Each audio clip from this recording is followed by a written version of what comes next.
being here. My name is Clark Buckner. I'm the Director of Telematic Media Arts. We're a black box gallery at 10th and Folsom in San Francisco, Soma. We are currently exhibiting 40 Acres Weeksville, an exhibition of film, photography, and archival documents by Sandy Williams IV. The show is up until April 6th, and I encourage you to come by to see the full installation, and please tell your friends. Postcards with information about the gallery and the show are available over here, along with takeaway posters from the show, free and available again over here. And the takeaways are double-sided, so I'd encourage you to take two. Tonight, as an extension of the show, we are pleased to present a screening and conversation between the artist, Sandy Williams IV, and their fellow artist, frequent collaborator, and the editor of 40 Acres Weeksville, Leila Weefur. Before beginning, I want to first thank the people who made this event possible, the film program at CCA, Ranu Mukherjee, Ingrid Wells, Allison O'Daniel, Joseph Graham, and Umadas O'Toole. And now to introduce the artists in conversation. Sandy Williams IV is an artist and educator whose work generates moments of communal catharsis.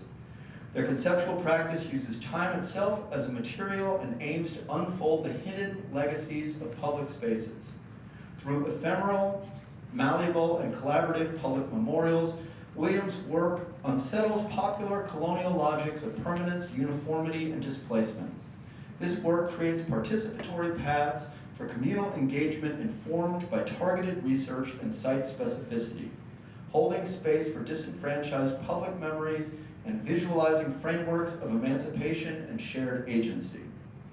Past exhibitions include solo shows at 1708 Gallery in Richmond, the Visual Arts Center of Clarington, Reynolds Gallery in Richmond, the 2nd Street Gallery, Charlottesville, along with group exhibitions and performances at the Museum of Contemporary Art in Virginia Beach, the Arlington Museum of Contemporary Art, the Harnett Museum, Institute for Contemporary Art at VCU, Socrates Sculpture Park in New York, and the University of Cumbria in the UK, among others. They were the recipient of the Virginia Museum of Fine Arts Artist Fellowship, along with the New York Community Trust Van Leer Fellowship. They hold an MFA in Sculpture and Extended Media from Virginia Commonwealth University, and teach as Assistant Professor of Art at the University of Richmond. Leila Weefur, in turn, is an artist, writer, and curator based in Oakland, California. Through film and architecture, they examine the performative elements connected to systems of belonging present in Black, queer, gender-variant embodiment. The work traces Black ecological symbols through the blackberry fruit, rice cultivation, and the life cycle of the fly. Their research across disciplines explores Black colloquial language, transnational Blackness, and practices of collectivity. Weefur's writing has been published in Scene by Black Star Productions, Sming Sming Books, Base Journal, and more. Weefur has worked with local and national institutions, including Black Star Productions, Princeton University's Lewis Center for the Arts, CCA's Wadist Institute, the McAvoy Foundation, the Berkeley Art Museum and Pacific Film Archive, and the Museum of the African Diaspora, and the Kitchen. So just to give you a schedule for this evening, the plan, I'm going to hand off the mic to Sandy. They're going to introduce their work, screen 2 films. Sandy and Leila are going to talk for about 30 minutes, and then we'll open up the floor to questions. So again, welcome, and thank you for joining us this evening. Sandy Williams. Thank you. Thank you all for coming out. I really appreciate your time, and it's just always generous of y'all to add community to the work and to the conversations around it. So, and I know there's always a lot of things to do. So, I'll say I really appreciate y'all being here and sharing your time.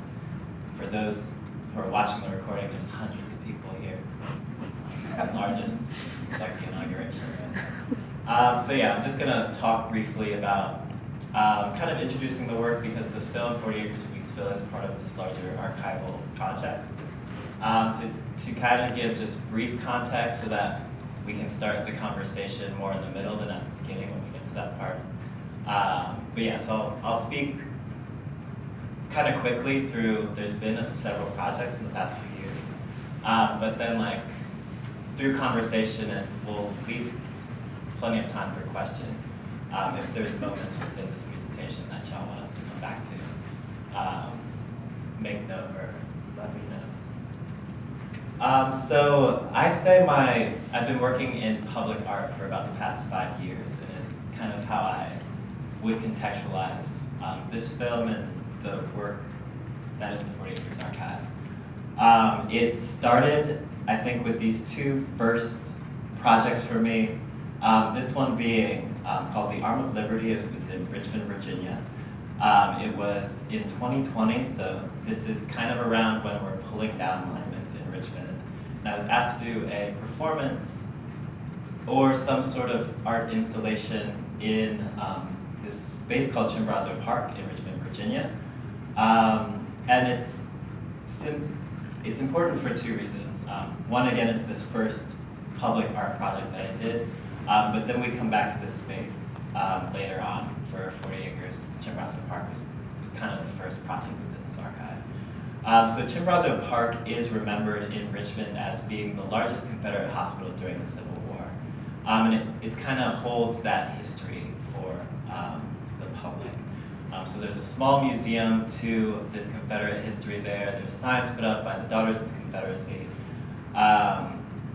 And so I just started first, how I start most of my public projects now is like doing contextual research to understand the space. And in doing that, I found one that after the Civil War, so this 4-year period that it functioned as this hospital, there was about 200 hospital buildings there. It functions as a Freedmen community.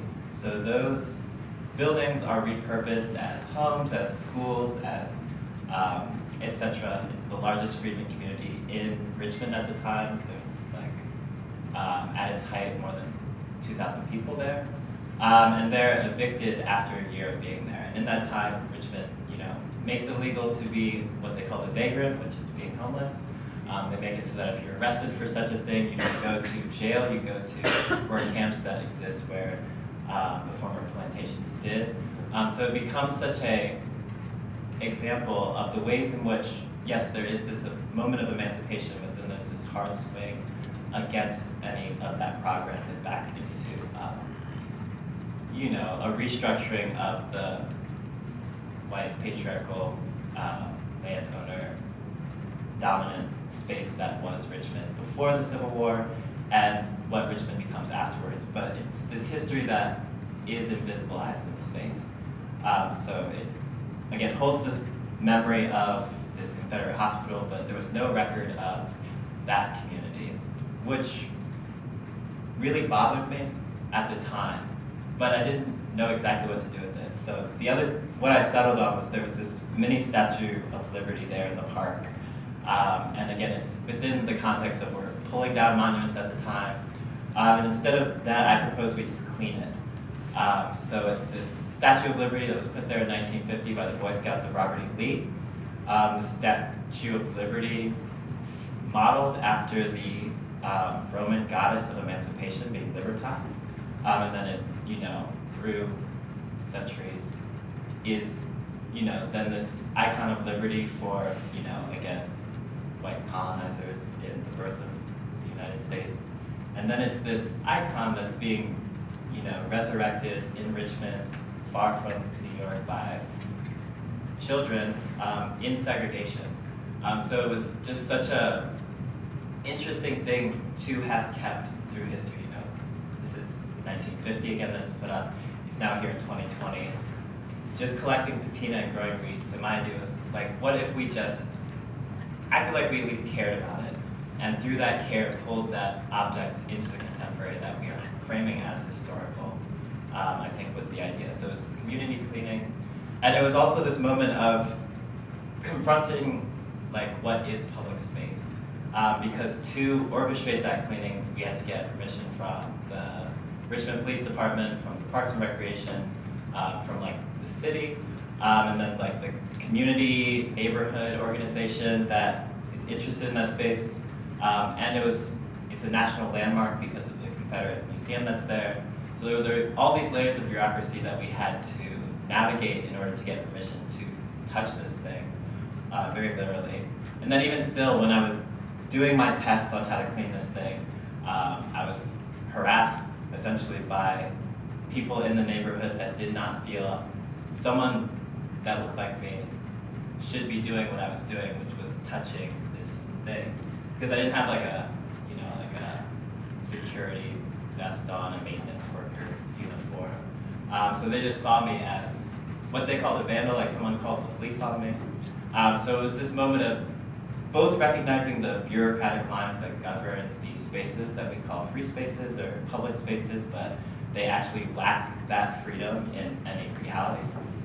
So it's like the bureaucratic tape around these spaces, but then also the social, the social policing that exists that inform this space that we're calling public space.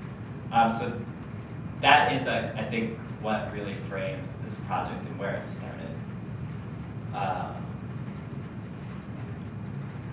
So then the next project I'm doing before this, and kind of is how I get invited, is I'm also making these wax monuments. So I'm 3D scanning monuments, melting them, shrinking them down into these things that are malleable and multiple in ways that monuments typically are not. And it was again an effort to build agency around these forms that lack so much agency. So again, it was illegal to touch these things. Like I had friends pre-2020 when we were pulling these things down, arrested in front of the Lee Monument in Richmond just for doing a performance in that space. So it was again thinking about these dynamics of spaces that are specifically unemancipated and building agency into them where we actually can be community. So this is just, again, I'm gonna kind of skip around. Just examples of, this is in 2020 also when I had the opportunity to do the first public presentation of this wax monument idea. So this is 3,000 pounds of wax that I cast by hand over a month into the form of a US flag that then we broke down and put hands on and held together and deconstructed together. That was just like another clip of the video that is the cleaning of that statue. Freedom is not a metaphor is kind of what I'm titling this talk in that I think it's something that has been a sort of thesis for the way that I want to talk about the work this year, is that it's not just symbolic efforts that we're making to sort of point to these questions or these conversations, but the work is truly an effort to affect things in real time, to be a part of community. And we're approaching that in a way that's multidisciplinary and like centered in a practice that is artistic, but goes in a lot of different directions. So coming back to Chimborazo Park, this is the first skywriting, and the film you're gonna watch is the second skywriting, so again, I'll move quickly just so we have time for other things. So coming back to Chimborazo Park, I've sat with this idea that it was this Freedmen community, but wasn't really sure what to do with that information at the time. And 2 years later, I've organized this event that is a skywriting above Chimborazo Park to trace the dimensions of a 40-acre plot in the sky. 40 acres and a mule being the sort of famous model of reparations that happened in the United States and then was canceled, again like Chimborazo Park. So it's connecting this regional history to these larger national questions and conversations and sort of the implications of that thing on the local scale and then a sort of diasporic connection to everything else that has happened in the country and is still happening. Again, like if we're thinking of, like Chimborazo Park, it's still illegal to camp there at night, and that is a law that was set in the 1860s that has been detached from its specific anti-blackness and anti-slave rhetoric that, or anti-emancipated person, sort of space that it was made, that law was made in. But we, another thing that was being circulated, we found in our research, was like, in 1865 in the newspapers in Richmond, they were printing, "My tax dollars shouldn't go to an able-bodied person that needs to just get a job. This was again against these sort of refugee camps that had been built by the Union Army in the city. But it's rhetoric that is still set today as sort of a conservative outlook or perspective on social welfare. But it's just, again, been disconnected from its history of anti-Blackness. So the project became sort of building links between our understanding of those things. Having gotten my education in Virginia, I was basically taught, like, we were Lincoln signed the Emancipation Proclamation, everyone was free, and some things happened in the 60s, but we had equality. And then if we dig through the Reconstruction era, etc., we find that to be more propaganda than anything else. So yeah, it was an event to hold space for that history, to tell those stories. We had pamphlets with that history as didactic for people to take home, much like there's always been takeaways with these projects as sort of, again, an offering to the community as something that is tactile. We had an exhibition about the work, again, to hold the space for this thing that is ephemeral, but it is also an archival project, so the ways in which we're documenting what we're doing, as much as the research we're doing to pull this sort of marginalized history out of the margins of our histories. It's also keeping a record of what we're doing now. This was a proposal that we had for a land acknowledgement that would be placed in the park. When we applied for it, by the time we had the exhibition, we had been rejected, our proposal for the this permanent land acknowledgement. So we placed our rendering in the show and our rejection letter. And so people from that committee actually came to the show, and then we got approved after. So this is another element of this project, is we'll be placing this next month in the park. But again, just to highlight the different arms of the project that are, there's the performance, there's the documentation, there's the films, there's moments like these where we just have conversations about the work. But then we're also thinking about these other ways of engaging civically in the community, of building a website. This is again, one of the larger wax monuments that we're doing in DC on another Freedmen community in DC that Lincoln visited often. But again, it's kind of absent from the public record or popular record. Just for the sake of time, I'm going to speed it up, but did a project in Virginia Beach about Virginia Beach being a sundown town. Again, sundown towns being spaces where you could not be Black and on the beach after sundown. Virginia Beach was one of those spaces until 1964. That's my hometown. Again, not something I ever learned in school, but there are still people alive who had to drive an hour and a half from the Virginia Beach to go to the beach. Maybe I'll talk more about this, but this is a future project that we're working on that is a memorial for the enslaved laborers at Roanoke College in Salem, Virginia, that my proposal was picked up for. So yes, Roanoke College, like many colleges along the East Coast that are historic, was built by enslaved laborers, and they're now reconciling that history. So they put out a proposal to build a memorial to this ongoing project. And what we're going to be doing is making, they had around, in 1860, 2,500 enslaved people in Roanoke working at the college.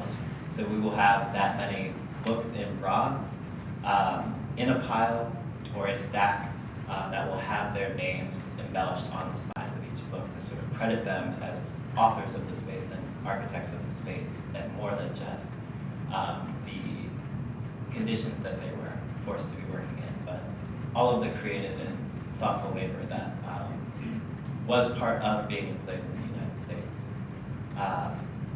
These are stills from the film that we'll play, and that's kind of where I'll stop. Sorry for the speed. I hope it contextualized everything well. But yeah, so I'm just going to segue right into that. For context. So I'm going to play two films. The first film is kind of a totally different project that I did in 2017, but I think again it sort of is the beginnings of the film that is the Weeksville film that we'll show after. So this film was about an eclipse that I witnessed in Chile. I often say that planning a skywriting is like planning an eclipse because there are so many live elements that are all happening at the same time in one moment to capture. And I often think back to this eclipse film as like part of the inspiration for how I interpret the sky. So we'll talk more about, I think, all of this in our conversation, but that's just to preface the two films that I have. The first is 10 minutes. We'll watch the credits, and then the second is about 17 minutes.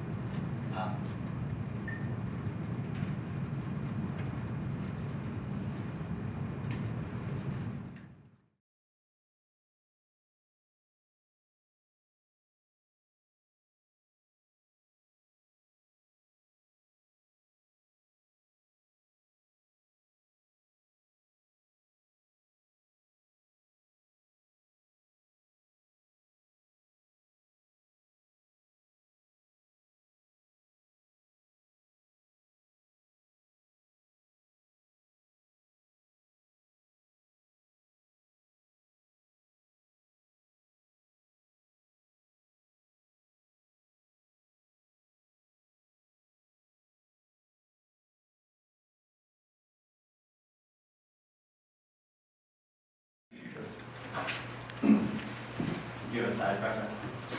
No, I don't. Do you? No?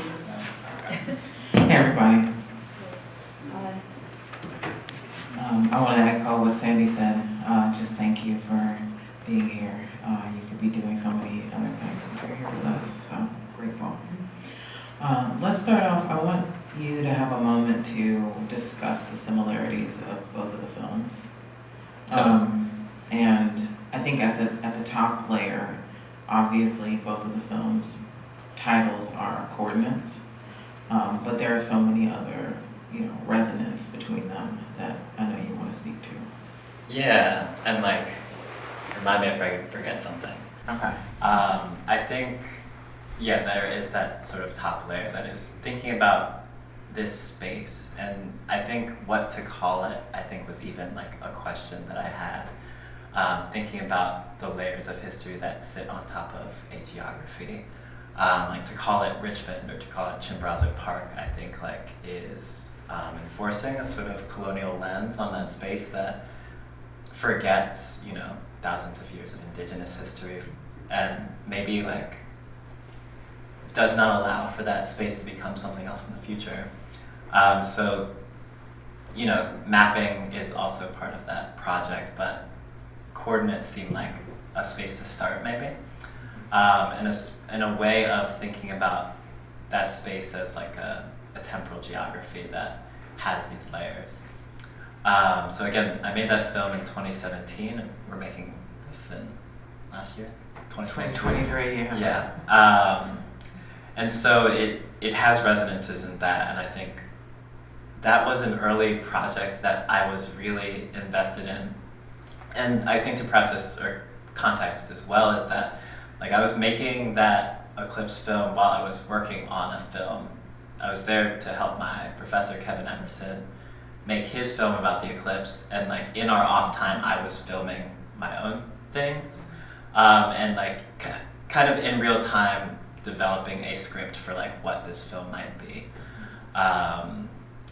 And I was really invested in this idea of Genesis amnesia. It's like a phrase I saw somewhere that like just sat with me as this idea that we're constantly forgetting things as a community, and that forgetting is instrumentalized through a reinvention of what our narrative is or what history is, or recreating a new start point for the time or the logic of that space, the temporal logic of that space. And I think I arrived at like digging through those layers of history in the ways that they might contextualize a moment in the contemporary as like a way of working through that amnesia. So yeah, the eclipse is prefaced by some like our local the fisherman who lives there full time throughout the year. He's been there for decades, and his family is there, and it's usually this very uninhabited coastline that they were like all year fishing and like preparing for this event that was the eclipse. That was a big tourist event in Chile that year, and people came from all around the world to then populate this shoreline. So to think about like everything that happens to culminate in this moment that we shared together. And so then there's, this viewing of the sky that I think resonates between both films. That there's a lot to say about. Yeah, I'm curious. I mean, that's one of my main questions. What is the significance in inviting people either through film or through performance or a live event? What's the significance in inviting people to engage in an extended way with the sky, or in an extended, prolonged gaze up at the sky? Totally. I mean, I think that was something that was so cool about that eclipse that sat with me, was like, like the film does not do that moment justice, but it is kind of a slice of that, and that like things really do like go quiet. Like there was just a lot of activity happening up until the moment where we have that moment of totality.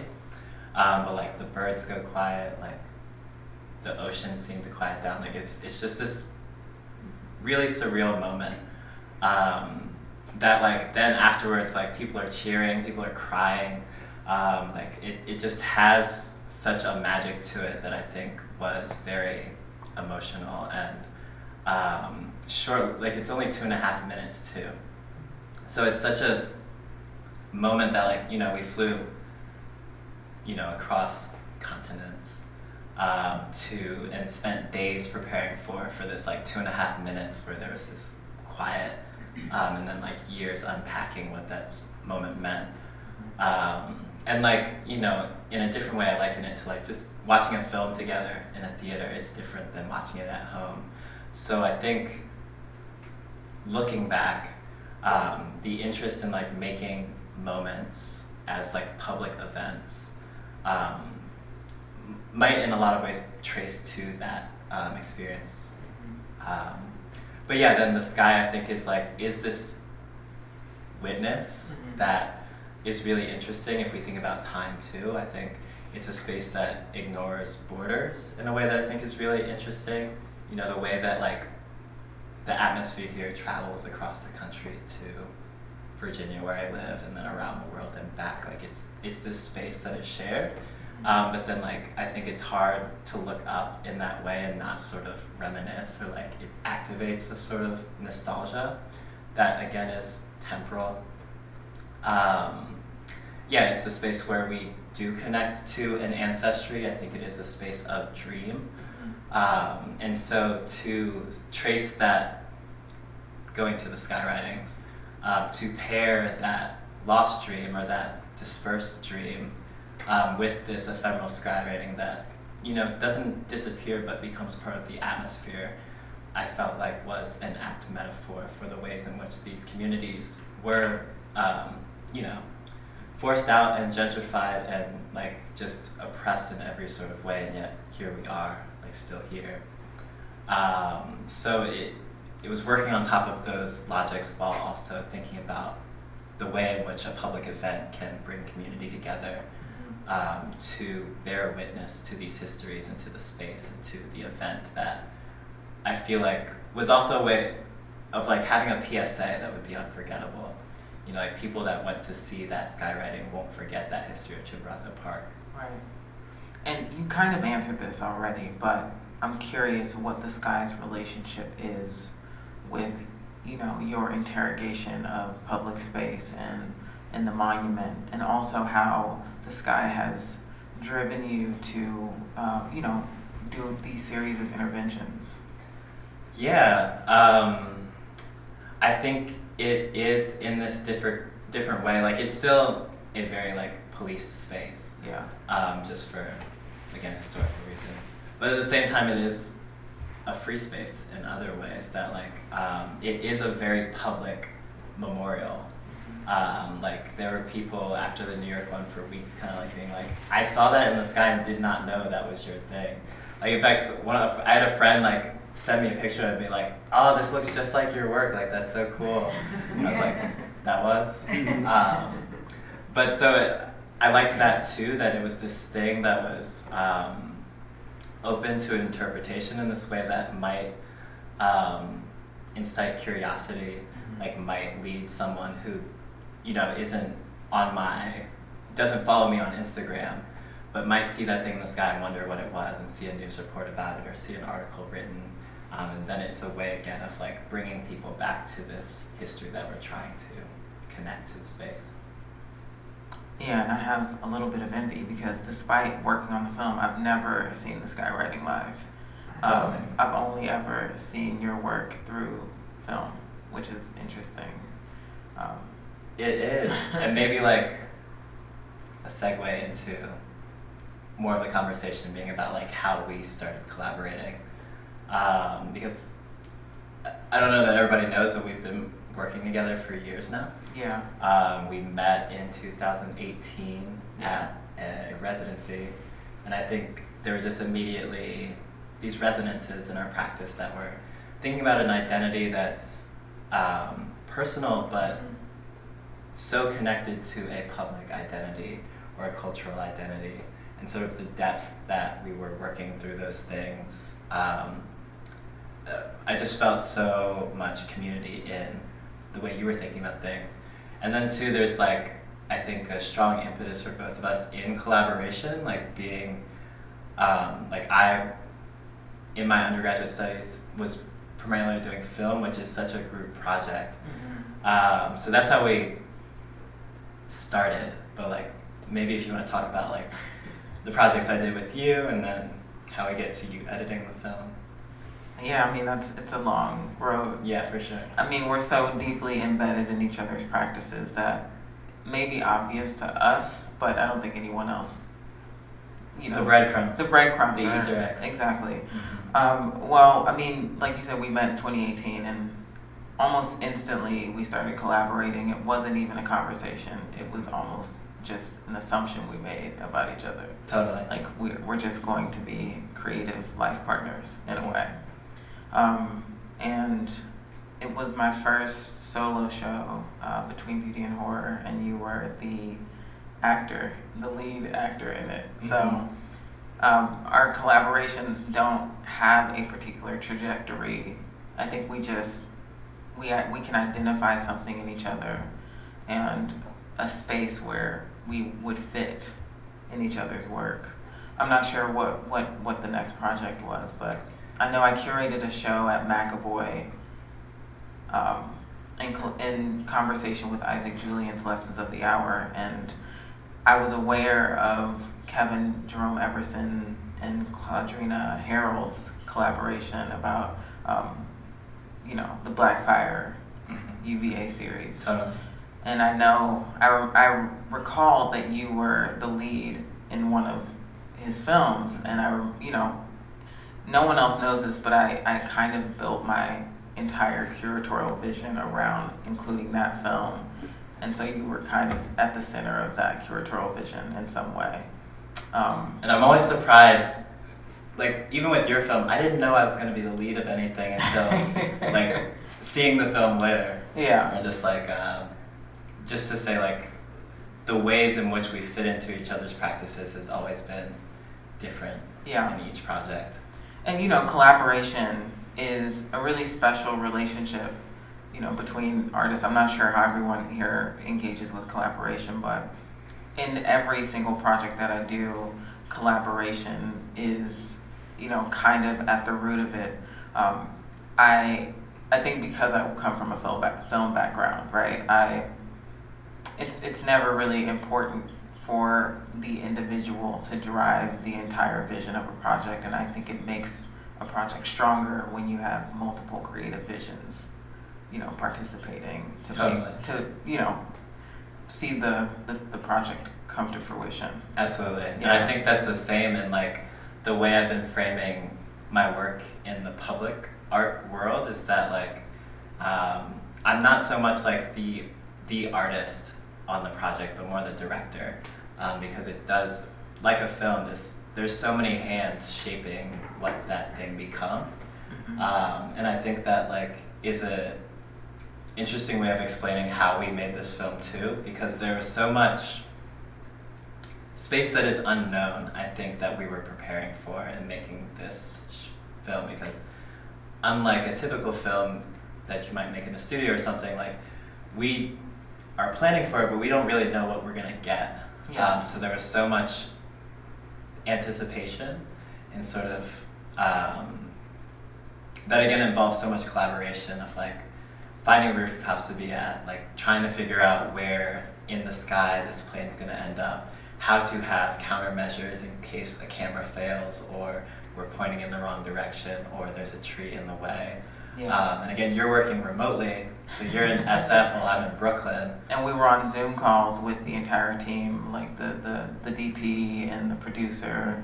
I don't think any of the camera folks were on any of the meetings at the time, but I recall Not the just, early ones. you know, just knowing being remote that I would never have any ability to assist in any of the camera direction or anything like that, and yet I had to provide in those meetings clear camera directions in some ways to the DP, because it was important, I think, in our collaboration that both of our languages kind of come through the film. I mean, what was the film that, why did you ask me to edit this?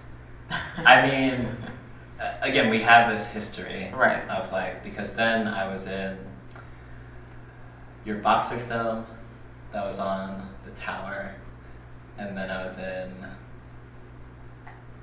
Or you asked me the to show do Telematic. Genesis Amnesia as well. Right, you wrote the essay to my solo show at Richmond. Yeah. Then I made sculptures for your work at Telematic. Right. We were in the performance together at, what's that place called? St. Joseph's. St. Joseph's. Yeah, totally. And so when I was building the team for this film, I think like I watched your Tillage and Fury film, and I was like, I have to find a way to convince Leila to edit this film for me.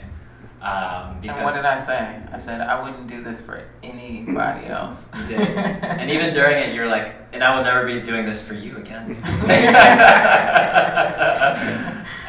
it is a haul. It's a labor of love. For sure. Yeah, because there were at least 30, 40 hours of footage that I sat with all summer. At least. At least, yeah. Because again, we were just filming everything, not knowing what the film would look like in the end. But just kind of like trying to cover the bases so that we could we have enough to work with, and we could make a film. Because there was, I think too, in the first skywriting I did, that was such a problem of it, was that I had too many roles. Because I was planning the event on the ground, I was doing the archival research with one student research assistant, we're making the didactics, I'm hiring the DJ, I'm setting up tables. So it was really a moment to acknowledge how much I need help on these things. Right. So I think that was really important coming into this next film, was like having a team. But then yeah, you were the obvious. The only person I asked and the only person I would have wanted to do this. How sweet. I know y'all probably have some questions. Would you like to open it up? Yeah, I think that'd be great. Yeah. And maybe that could lead us another direction. Do y'all have questions? Yeah. Trina. Hi. It's so awesome. I wanted to go to the opening and I was running late, so I went the next day and sat there for a long time. I'm so glad to be here. I wanted to jump on a conversation that you just had, that statement about how like you had like 30 hours of footage and you passed that to Leila, and like how you were just, you were filming and you had this idea. I don't know how, because I have that tendency when I'm filming, like I will make like some storyboards, but then like things just come to me when I'm filming, or I have the ideas that I haven't put in the storyboard, and I just, like, it kind of is this organic moment, like moments that happen, and then you put the film together, and you maybe drive your editor a little crazy, but it's, or not, like, it's like, because you guys know each other, you speak a language, and they know your language, that's why you keep working with this person, like, how is that process for you? Like, do you, and it might be different for each piece that you do. Like, do you, like, storyboard everything out first? Like, every single, like, or, yeah, I'll just let you talk. I think Leila said absolutely not. Like, we had a loose storyboard that was like, again, like, we're gonna get community interviews. We don't know what people are gonna say or who is gonna, you know, how much we're gonna get or even like what will be usable. But with that, we had like a script of questions that we developed. We knew we want shots of the skywriting, so a lot of that storyboarding was just like looking at a map and seeing, okay, this is the viewable area that was, you know, a lot of Brooklyn. And then I was there for months just like scouting rooftops and seeing where we would have access. So that was part of that loose storyboard, was just like, all right, we'll be shooting from the west over here and more south down here, and this is like site visits of like the park that we'll be shooting at, and maybe this is where we'll gather a crowd, and so our directions for the cinematographers, because we had maybe 6 cameras. And we have to name Chris was an amazing DP. Chris Rarity was our amazing DP. She Sophia organized. Blanco was our producer, who again, they're with me in Brooklyn doing all of this. But Chris's organization skills were superior. And, absolutely. This is all an Excel document shared oh yeah. Google Drive. And I remember, you know, because I knew I wasn't going to be there, you know, actually Sandy gave me total creative freedom with the editing. So there was no, I think because we have just a trust. And, you know, that is why I wouldn't typically edit someone else's film, because you are a part of the, you know, creative life of that project. And editing, you know, I never have anyone else edit my films. You know, it's a really intimate part of the process, and in many ways, I have probably seen more of that footage than you ever will, right? I hope so. Yeah, and you know, I think when we were putting together the idea and the language, the visual language for this, it was important to me, at least as the editor, that they knew I really wanted a lot of slow motion shots. Like that is a particular language in my own work that I wanted to hopefully carry over. And so those moments where you see the little children running, I mean, I had no idea what exactly they would capture, and I think neither did you. They kind of just ran around with cameras. But what resulted was incredible. And so I had all this time spent watching these really beautiful, slow, intimate moments. And when I was assembling the film, because this is so much about the land and, you know, the history of Black life in this land, most of those intimate shots are what I wanted to emphasize, like the hands grazing the leaves and the grass, and the really intimate moments between people, the hugging, the eating. And, you know, I think that speaks more to the history and the life force of Weeksville than even, you know, the sort of large crowd shots. There were so many large crowd shots that I just left out of this because the intimacies seem more important to me. And a few things I didn't say was like we were on a super tight deadline for this too, because we shot all of that footage in one weekend. The film was set around, so Weeksville has Weeksville Heritage Center that holds the history of that space in Crown Heights, Brooklyn. They have an annual Juneteenth kind of food and music festival. So when I approached them about doing the skywriting project, pretty quickly they were like, it'd be perfect to do it on Juneteenth, when we're kind of celebrating nationally this emancipation history. So we're filming during that 2-day, it's Saturday, Sunday festival, just kind of getting anything and everything at the same time. We're pulling people into this back gallery room where we're doing the interviews. And then on Monday, on June 19th, we had the skywriting. But the exhibition, because this was sponsored by the Shed as part of their open call exhibition program, and that opened in October. So we had from June to, we're not gonna wait until October, August through September to pull together a film through like hours of documentation. So that just added, again, an extra element to like the wild thing that was our summer and making this film. Yeah. I don't know how many films are made in such a way. I mean, I'm usually just editing my own, but it took me. I think I spent 2 months on this, easily. And that was again like first writing the script. So I'm writing the script. Massachusetts, we're going back and forth, sending notes. Right, and I'm like, we need some archival images. And so then it's like really running through the archives with, over the summer I had 2 student research assistants where we're just kind of like anywhere we can find some images, some records, really pulling through those. And then I went to Detroit. Well, first I came here. I was like, we need music. Yeah, so then I go to Detroit where my musician friends are and like pitched the film to them with just like a sort of initial preview of where we were going with it. Yeah. I think it was also interesting in that way that we're going from like Brooklyn to Detroit to Oakland to Richmond. So there are also these like historically black cities that were like building this archival document through. So it just had so many layers that I'm excited we're like pulling out now and adding to this archive. Yeah. That was a long answer to your question, Yeah. Trina. Does anyone else have a question? Yeah. I'm just curious if the way that the history layering was happening also felt like it was really happening in the type of image.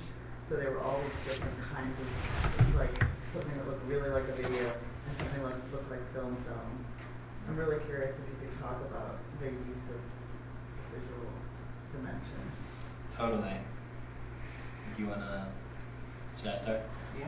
Yeah, so like you said, we're shooting on 16 millimeter, Yeah. we're shooting on video, and then we're also pulling in these archival images. And I think that was an important part of the Eclipse film too, was like the way in which, like we're saying that like the material affects the way in which you view that space as temporal. So like the film, I think, sort of incites our understanding of the historical in a different way than video does. And so that was, again, a big part of our initial conversations was like, yeah, we gotta get a 60 millimeter camera up here. We have to have 60 millimeter camera operators because we do want that, that material as part of this document. And a different way, I guess, of viewing that event. Yeah, just having those materials be in dialogue with one another, like histories in dialogue, both the contemporary moment and these historical moments. Totally. And I think too, like, another idea about the sky is that, it's this space. Sometimes when I was at Chimborazo Park, I was like, it's exciting to think that I'm looking at the same sky that they were looking at, 200 years ago. Like so much has changed on the ground, but those stars are consistent. Like the way that sky holds something consistent as much as it is like a rapidly changing space. I think too that was part of that sort of metaphorical poetic logic, but then viewing it through different mediums, be it film or video or again the archive, is another way of like pushing that, collapsing that time or like expanding it as we watch it on the video. Absolutely. And I think also it was a controversial moment the way I chose to layer the film on top of the digital images. There was discussion. There were lots of discussions. I mean, layering is a something that I lean into in pretty much all of my films. You can see picture in picture, but I think it was many other people on the team hated it. And I said, no, this is really the dialogue. how the dialogue is visualized in the film, to have these things layered on top of each other, and that is how you connect these histories. Totally. And the argument was like between like picture in picture versus like just having that clip like next to the other one.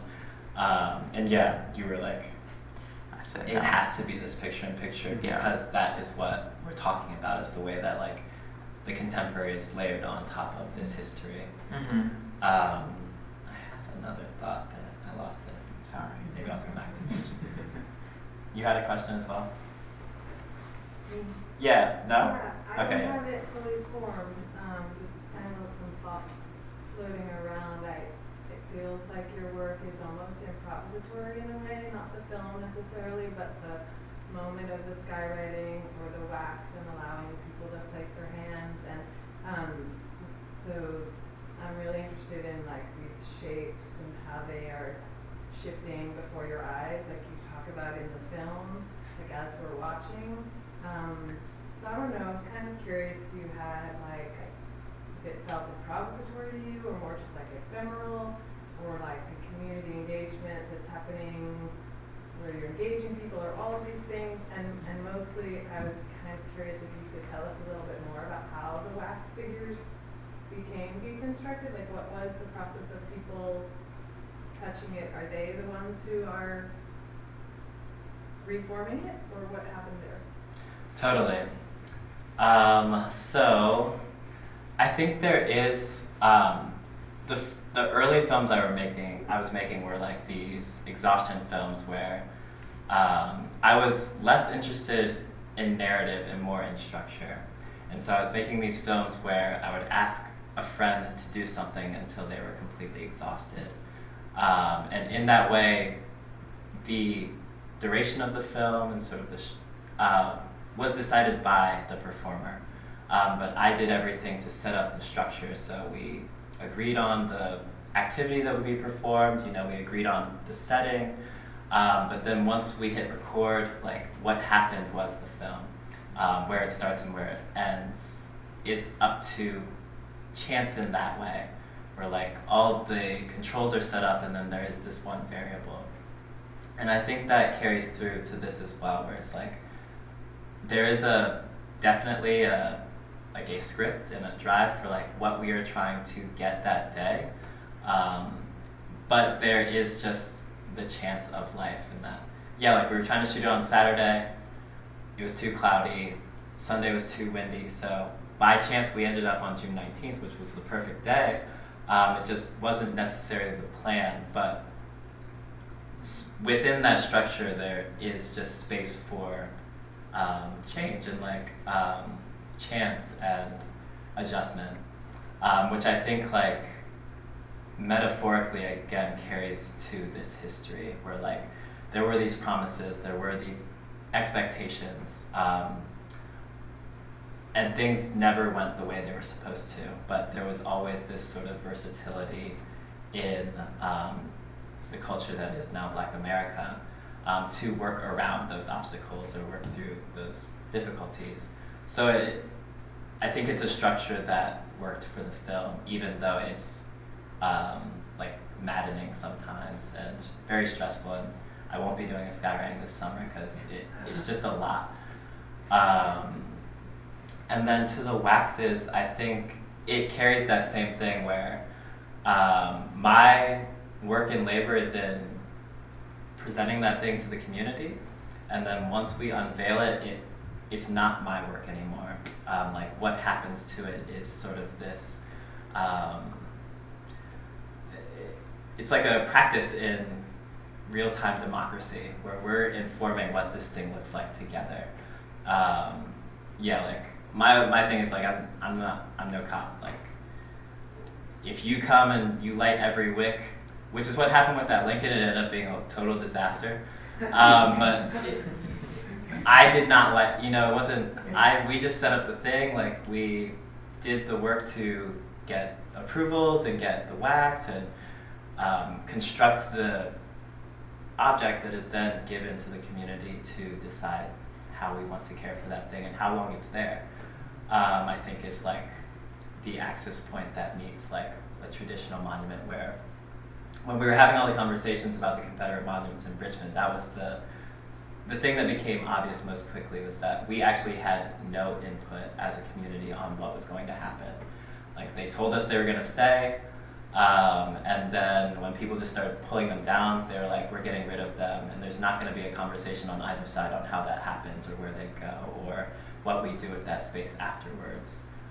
Like, they just made it into, an inaccessible space. So the work was to work against that logic and just make moments of agency for the community where we get to participate in that in some shape or form, even if it was ephemeral. Thank you for those questions. Oh, Clark. Yeah, I have a question, maybe starting with Sandy. Thinking about time as the medium for your work and what that means to be thinking about time or working with sculpture specifically as a time-based medium, which may not be obvious to everyone. And then how that relates to the dialogue with film and maybe the dialogue of your collaboration, because sort of taking it the other way, Leila, there are frequently sculptural elements to your filmmaking. And I wonder if that's how you understand, or if there is this kind of a particular tension there between sculpture and film around sort of the treatment of time. And architecture. And in some ways, monument. Absolutely. Or memorial. Or memorial, yeah. I'm thinking of my answer first. So the question of time, I think like that is my other like artist origin story. Is like I started art during a 3-year chemotherapy treatment. So it was art therapy recommended to me that became this outlet.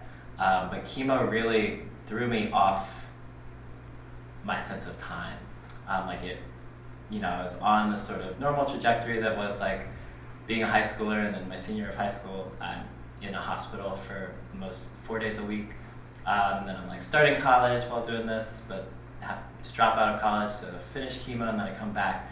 So I was just thrown off the trajectory that I had always seen for myself.